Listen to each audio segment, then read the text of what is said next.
Di dalam rumah ini, kedengaran suara-suara kecil membaca Al-Quran, suasana penuh senyuman, penuh kehangatan, kasih sayang. Setiap helaian yang dibaca adalah doa yang memagari rumah, adalah cahaya yang menyinari hati.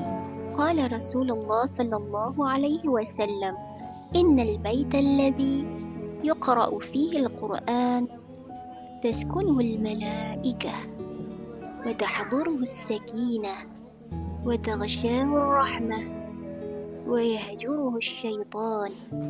Maksudnya, Rasulullah sallallahu alaihi wasallam bersabda, sesungguhnya rumah yang dibacakan di dalamnya Al-Quran akan didiami oleh para malaikat, didatangi ketenangan, diliputi rahmat dan dijauhi oleh syaitan.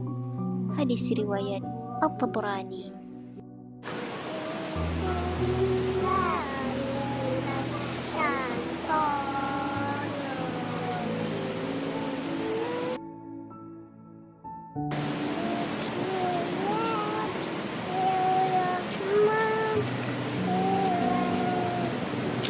إن هذا القرآن يهدي للتي هي أقوم ويبشر المؤمنين الذين يعملون الصالحات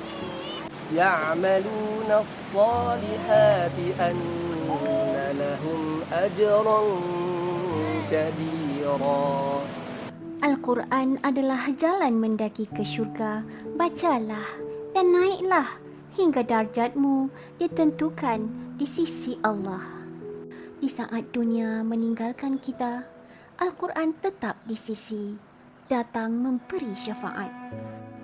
Qala Rasulullah sallallahu alaihi wasallam, "Iqra'ul Quran fa innahu ya'ti yawmal qiyamati syafi'an li ashabihi."